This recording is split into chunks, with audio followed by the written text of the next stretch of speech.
नमस्कार। और आप सभी प्यारे दर्शकों का हमारे इस डिजिटल मंच पर एक बार फिर से हार्दिक स्वागत और अभिनंदन है। जी हां दोस्तों, आज हम जो खबर लेकर आपके पास आ रहे हैं वो सिर्फ एक खबर नहीं, बल्कि उन लाखों करोड़ों पेंशन धारकों और सरकारी कर्मचारियों के जीवन में उम्मीद की एक नई किरण है, जो अपने जीवन के सुनहरे दिनों को सुकून से बिताने के हकदार है। आज के इस विशेष अंक में हम चर्चा करेंगे दो ऐसे बड़े फैसलों की जो आपकी जेब पर सीधा असर डालने वाले हैं।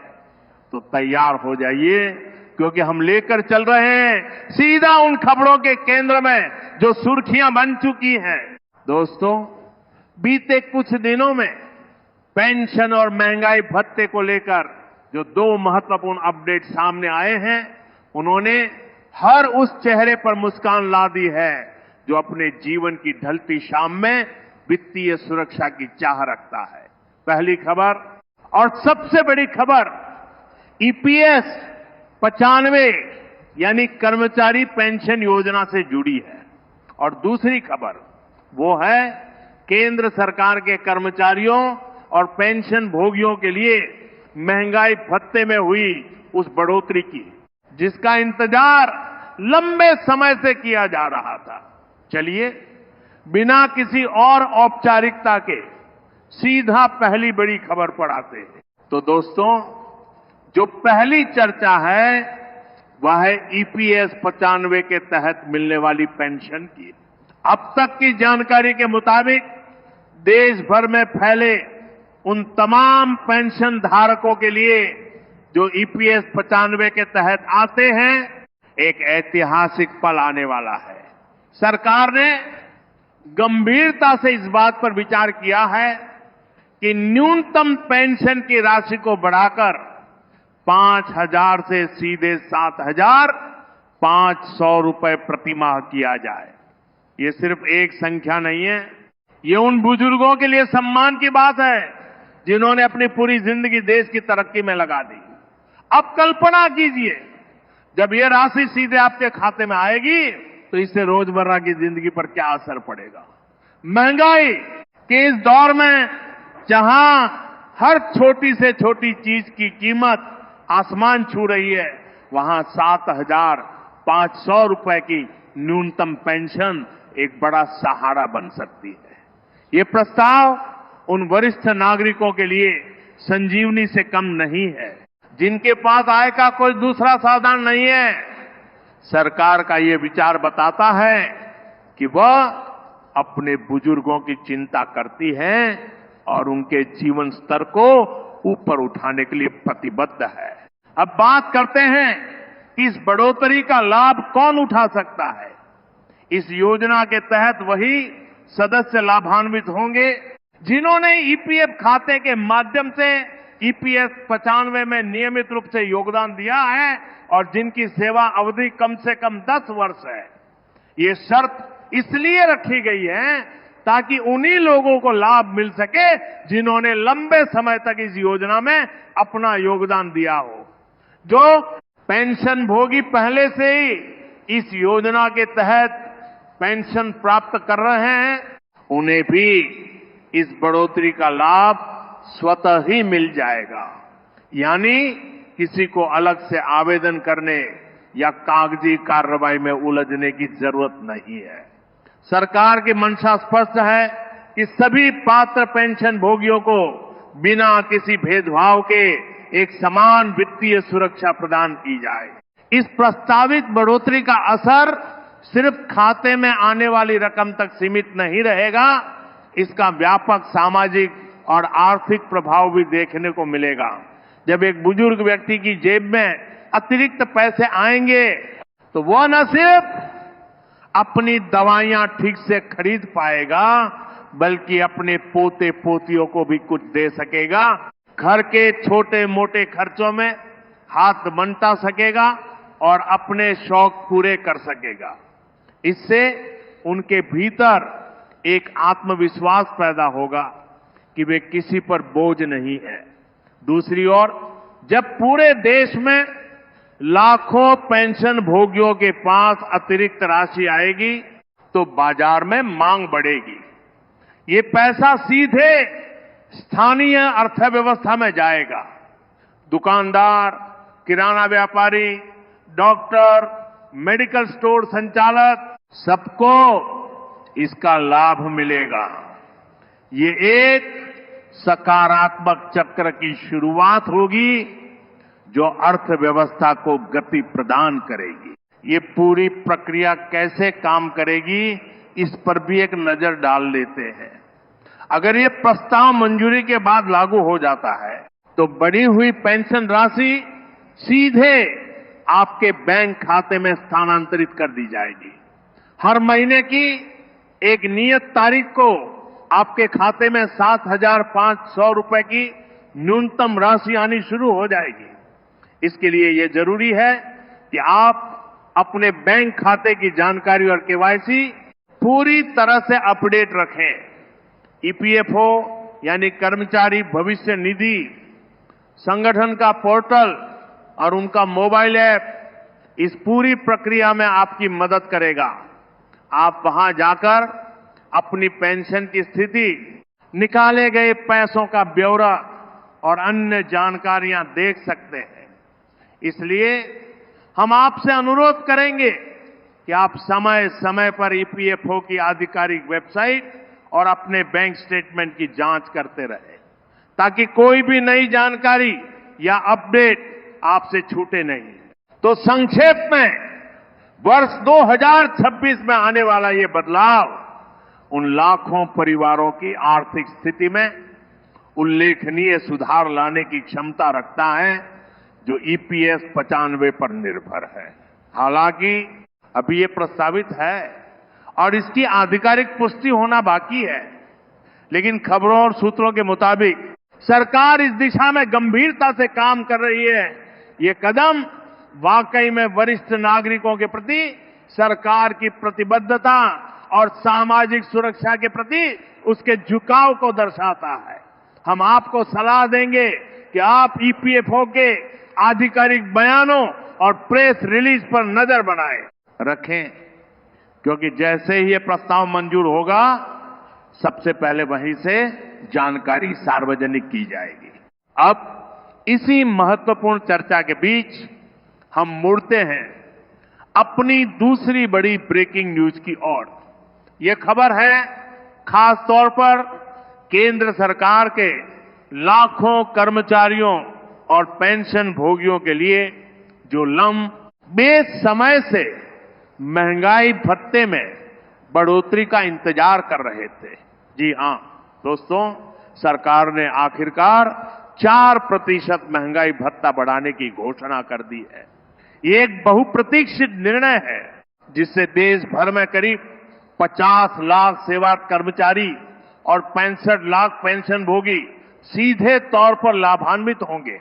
अब ये समझना जरूरी है कि आखिर ये 4% की बढ़ोतरी आपकी सैलरी और पेंशन में कितना इजाफा करेगी और ये कब से लागू होगी। दोस्तों, महंगाई भत्ता यानी डीए और महंगाई राहत यानी डीआर, ये वो राशि है जो सरकारी कर्मचारियों और पेंशन भोगियों को बढ़ती कीमतों से बचाने के लिए दी जाती है।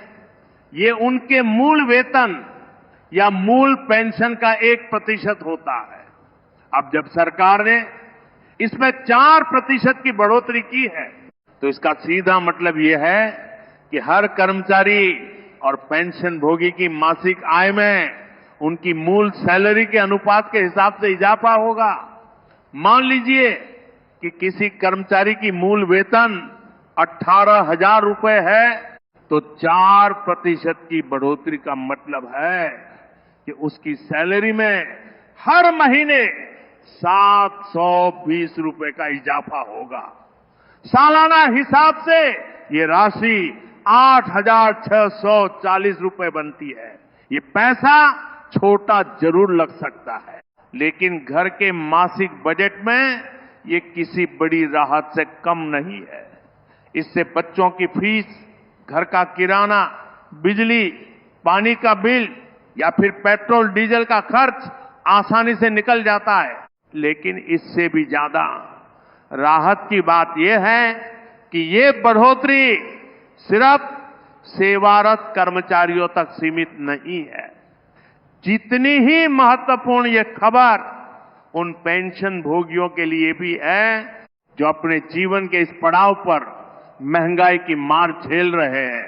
सेवानिवृत्ति के बाद आय के स्रोत सीमित हो जाते हैं, लेकिन खर्च, खासकर स्वास्थ्य से जुड़े खर्च लगातार बढ़ते रहते हैं। ऐसे में महंगाई राहत में हुई ये बढ़ोतरी उनके लिए किसी वरदान से कम नहीं है।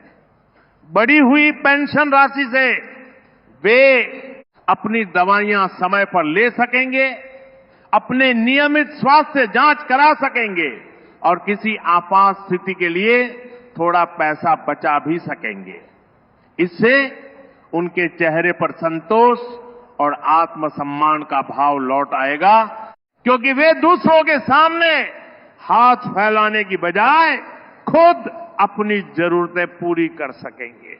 इस निर्णय के पीछे सरकार की सोच क्या है, इसे समझना भी जरूरी है। ये सिर्फ एक आर्थिक निर्णय नहीं है, बल्कि एक सामाजिक और राजनीतिक संदेश भी है। ये दर्शाता है कि सरकार अपने कर्मचारियों और पूर्व कर्मचारियों के प्रति संवेदनशील है और उनके कल्याण के लिए प्रतिबद्ध है। जब कर्मचारी खुश रहेंगे तो उनका मनोबल ऊंचा होगा और वे अपने काम को और बेहतर तरीके से करेंगे, जिससे सरकारी तंत्र की कार्यक्षमता बढ़ेगी। वहीं पेंशनभोगी जब आर्थिक रूप से सुरक्षित महसूस करेंगे तो वे समाज में एक सम्मानित जीवन जी सकेंगे और अपने अनुभवों से समाज को लाभान्वित कर सकेंगे। दोस्तों, अब बात करते हैं इस फैसले के व्यापक आर्थिक प्रभाव की। ये कोई साधारण बढ़ोतरी नहीं है। जब देश भर में लाखों परिवारों के पास अतिरिक्त आय आएगी तो ये पैसा कहीं ना कहीं जाएगा। ये पैसा सीधे बाजार में जाएगा।